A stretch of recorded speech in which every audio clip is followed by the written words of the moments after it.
ಎಲ್ಲರಿಗೂ ನಮಸ್ಕಾರ. Welcome to my channel cooking with Rashmi. ಯಾರೆಲ್ಲ ನನ್ನ ವಿಡಿಯೋಸ್ನ ಫಸ್ಟ್ ಟೈಮ್ ನೋಡ್ತಾ ಇದ್ದೀರಾ ಪ್ಲೀಸ್ ಲೈಕ್ ಮಾಡಿ, ನನ್ನ ಚಾನಲ್ನ ಸಬ್ಸ್ಕ್ರೈಬ್ ಮಾಡಿ, ಹಾಗೆ ಬೆಲ್ ಐಕಾನ್ ಪ್ರೆಸ್ ಮಾಡಿ ಆಲ್ ಅಂತ ಕ್ಲಿಕ್ ಮಾಡಿ. Thank you. ನಾವಿವತ್ತು ಹೀರೆಕಾಯಿ ಸಿಪ್ಪೆಯಿಂದ ಒಂದು ಹೆಲ್ದಿ ಆಗಿರುವಂಥ ಚಟ್ನಿ ಹೇಗೆ ಮಾಡೋದು ಅಂತ ನೋಡ್ಕೊಂಡು ಬರೋಣ. ನಾನಿಲ್ಲಿ 1/4 kg ಹೀರೆಕಾಯಿನ ತಗೊಂಡಿದ್ದೀನಿ. ಸಿಪ್ಪೆ ಹೆರೋದಕ್ಕಿಂತ ಮುಂಚೆ ಇದನ್ನು ಚೆನ್ನಾಗಿ ನೀರಲ್ಲಿ ತೊಳ್ಕೊಳ್ಬೇಕಾಗತ್ತೆ.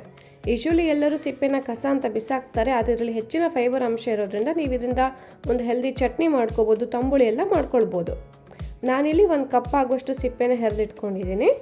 ಈ ಸಿಪ್ಪೆ ಜೊತೆಗೆ ಚಟ್ನಿ ಮಾಡೋಕ್ಕೆ ಏನೇನು ಇಂಗ್ರೀಡಿಯೆಂಟ್ಸ್ ಬೇಕು ಅನ್ನೋದನ್ನು ನಾವಿವಾಗ ನೋಟ್ ಮಾಡ್ಕೊಳ್ಳೋಣ. 1 ಕಪ್ ಹೆರೆದುಕೊಂಡಿರೋ ಹೀರೆಕಾಯಿ ಸಿಪ್ಪೆ, ಅದೇ ಅಳತೆಯಲ್ಲಿ 1 ಕಪ್ ಅಷ್ಟು ಕಾಯಿ ತುರಿ, 1 ಈರುಳ್ಳಿ ಹೆಚ್ಕೊಂಡಿರೋದು, ಸ್ವಲ್ಪ ಅರಿಶಿನ ಪುಡಿ, ಸ್ವಲ್ಪ ಕೊತ್ತಂಬರಿ ಸೊಪ್ಪು, ಉದ್ದಿನಬೇಳೆ ಸ್ವಲ್ಪ, ಸಾಸಿವೆ ಮತ್ತು ಜೀರಿಗೆ ಸ್ವಲ್ಪ, ಹಾಗೆ 4 ಹಸಿಮೆಣಸು, 1 ಚಿಕ್ಕ ಉಂಡೆಯಷ್ಟು ಹುಳಿ, ಸ್ವಲ್ಪ ಕರಿಬೇವು, 1-2 ಒಣಮೆಣಸು. ಇವಿಷ್ಟು ಬೇಕಾಗಿರುವಂಥ ಇಂಗ್ರೀಡಿಯೆಂಟ್ಸ್. ನಾನೀಗ ಒಂದು ಪ್ಯಾನ್ ಇಟ್ಕೊಂಡು ಆ ಪ್ಯಾನ್ಗೆ 2 ಚಮಚ ಎಣ್ಣೆ ಹಾಕ್ಕೊಳ್ತಾ ಇದ್ದೀನಿ.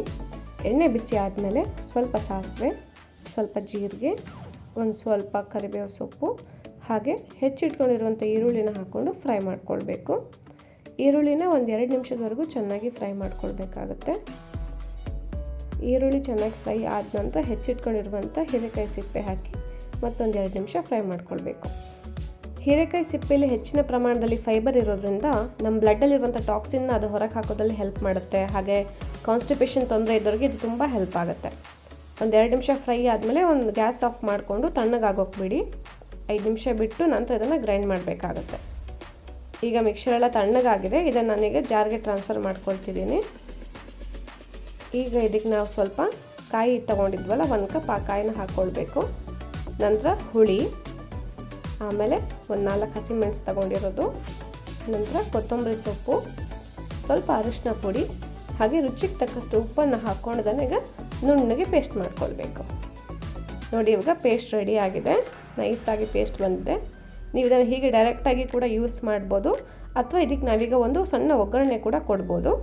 ಈಗ ಒಂದು ಪ್ಯಾನ್ಗೆ 2 ಚಮಚ ಎಣ್ಣೆ ಹಾಕ್ಕೊಂಡು ಸ್ವಲ್ಪ ಸಾಸಿವೆ, ಸ್ವಲ್ಪ ಜೀರಿಗೆ, ಹಾಗೆ ಸ್ವಲ್ಪ ಉದ್ದಿನಬೇಳೆನ ಹಾಕ್ಕೊಂಡು ಚೆನ್ನಾಗಿ ಫ್ರೈ ಮಾಡ್ಕೊಳ್ಬೇಕಾಗತ್ತೆ. ಉದ್ದಿನಬೇಳೆ ಸ್ವಲ್ಪ ಕಂದು ಬಣ್ಣ ಬರೋವರೆಗೂ ಫ್ರೈ ಮಾಡ್ಕೊಂಡ ನಂತರ ಸ್ವಲ್ಪ ಕರಿಬೇವು ಸೊಪ್ಪು ಹಾಕಿ 1-2 ಒಣಮೆಣಸು ಹಾಕಿ ಫ್ರೈ ಮಾಡ್ಕೊಳ್ಬೇಕು. ಈಗ ಉದ್ದಿನಬೇಳೆದು ಘಮ ಬರುತ್ತೆ ನೋಡಿ, ಅದು ಬಂದ ತಕ್ಷಣ ನೀವು ಗ್ಯಾಸ್ ಆಫ್ ಮಾಡಿಕೊಂಡು ಈ ಬಿಸಿ ಒಗ್ಗರಣೆನ ಚಟ್ನಿಗೆ ಆ್ಯಡ್ ಮಾಡ್ಕೊಳ್ಬೋದು.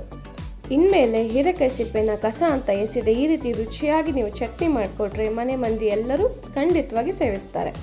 ಇದೇ ಥರ ಬೇರೆ ಬೇರೆ ತರಕಾರಿ ಸಿಪ್ಪೆಯಿಂದ ಮಾಡುವಂಥ ಡಿಶಸ್ನ ನನ್ನ ಮುಂದಿನ ವಿಡಿಯೋಸಲ್ಲಿ ತೋರಿಸ್ಕೊಡ್ತೀನಿ. ಅದಕ್ಕಾಗಿ ನನ್ನ ಚಾನಲ್ನ ಫ್ರೀಯಾಗಿ ಸಬ್ಸ್ಕ್ರೈಬ್ ಮಾಡಿ, ಬೆಲ್ ಐಕಾನ್ ಪ್ರೆಸ್ ಮಾಡಿ. Thank you.